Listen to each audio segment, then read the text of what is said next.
और गुजरात में तूफान के खतरे से निपटने के लिए तैयारियां अब तेज हो चुकी हैं। प्रधानमंत्री नरेंद्र मोदी ने भी तूफान से निपटने के लिए की गई तैयारियों पर एक बैठक की। उन्होंने गुजरात के मुख्यमंत्री भूपेंद्र पटेल से फोन पर बातचीत कर उन्हें हर संभव मदद देने का भरोसा दिया। केंद्र सरकार लगातार गुजरात सरकार के संपर्क में है। गृह मंत्री अमित शाह भी आज विज्ञान भवन में डिजास्टर मैनेजमेंट के ऊपर बैठक करने वाले हैं। इस बैठक में बिपोरजॉय तूफान के ऊपर भी चर्चा की जाएगी। मौसम विभाग ने अनुमान लगाया कि 15 जून को 150 किलोमीटर प्रति घंटा की रफ्तार के साथ तूफान बिपोरजॉय गुजरात के तटीय इलाकों से टकराएगा। ऐसे में तूफान के खतरे से निपटने के लिए तैयारियां तेज हो गई। प्रधानमंत्री ने भी तूफान से निपटने के लिए की गई तैयारियों का जायजा लिया और राहत बचाव कार्य के लिए अलर्ट रहने का निर्देश दिया। आईएमडी ने बताया कि तूफान बिपोरजॉय का सबसे ज्यादा असर गुजरात में देखा जाएगा, जिसे देखते हुए गुजरात के तटीय इलाकों के 2 किलोमीटर के दायरे में आने वाले सभी इलाकों को खाली करवाया जा रहा है। हमारे सौराष्ट्र कच्छ की तटीय इलाका में 15 की सुबह तक पहुंच जाएंगे और फिर 15 की दोपहर तक वो लैंडफॉल कर जाएंगे। आईएमडी के मुताबिक गुजरात के सौराष्ट्र, कच्छ, वलसाड और पोरबंदर में इसका असर देखा जाएगा, जिसकी वजह से कई पेड़, बिजली के खंभे और टेलीफोन लाइनें उखड़ सकती हैं। ऐसे में इन इलाकों में रहने वाले लोगों को सुरक्षित जगहों पर जाने की अपील की गई है। इसके अलावा 16 जून तक मछुआरों के समुद्र में जाने पर भी रोक लगा दी गई। तूफान से निपटने की तैयारियों पर प्रधानमंत्री ने भी बैठक की। केंद्र सरकार इस मामले में लगातार गुजरात सरकार के संपर्क में है। उधर तूफान के खतरे के बीच केंद्र सरकार लगातार गुजरात सरकार के संपर्क में है। कल प्रधानमंत्री नरेंद्र मोदी ने तूफान से निपटने की तैयारियों को लेकर के एक बैठक की थी, जिसके बाद उन्होंने गुजरात के मुख्यमंत्री भूपेंद्र पटेल से फोन पर भी बात की और हालात का जायजा लिया।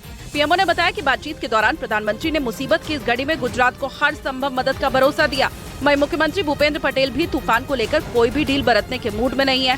इस बीच देर रात उन्होंने गांधीनगर में बनाए गए इमरजेंसी कंट्रोल रूम का दौरा किया और तूफान से निपटने की तैयारियों की समीक्षा की।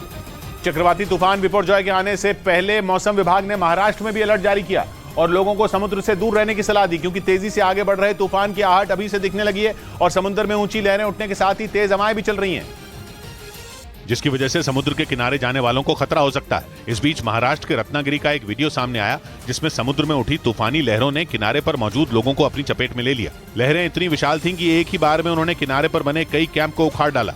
इसी तरह की ऊंची और तूफानी लहरों की चेतावनी मौसम विभाग ने जारी की।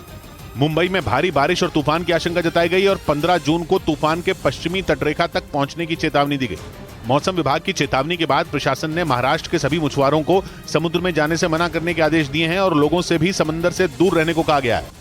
और इसके साथ ही रेलवे विभाग ने भी तूफान के खतरे को देखते हुए कई कदम उठाए हैं। गुजरात में समंदर के किनारे वाले इलाकों में हवा की रफ्तार बढ़ने के बाद रेलवे ने वहां जाने वाली करीब 70 ट्रेनों को रद्द कर दिया, जबकि तूफान का असर बढ़ने पर कई और ट्रेनों को रद्द किया जा सकता है। पश्चिमी रेलवे लगातार तूफान की निगरानी कर रहा है। इसके लिए कंट्रोल रूम भी बनाया गया है। गाड़ियां अभी इस 2-3 दिन में नहीं चलाएंगे। जब ये साइक्लोन हिट कर देगा उसके बाद अगले दिन से जब नॉर्मल होगा तब गाड़ियां शुरू करेंगे। इस बीच गुजरात के कच्छ में मौजूद पंडित दीनदयाल बंदरगाह को भी खाली करा लिया गया। इसके बाद वहां आने जाने वाले ट्रकों को भी एहतियातन एक जगह पर खड़ा कर दिया गया। बिपोरजॉय तूफान की आहट के बीच समुद्र के बीच एक तेल कंपनी के कर्मचारी फंस गए। फंसे हुए कर्मचारियों को निकालने के लिए कोस्ट गार्ड को रेस्क्यू ऑपरेशन चलाना पड़ा।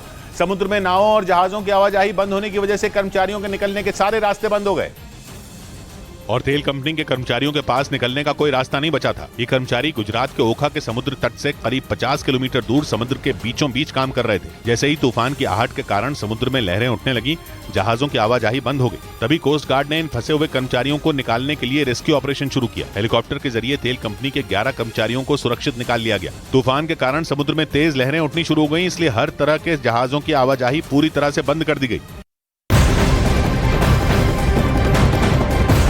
मुंबई के जुहू चौपाटी इलाके में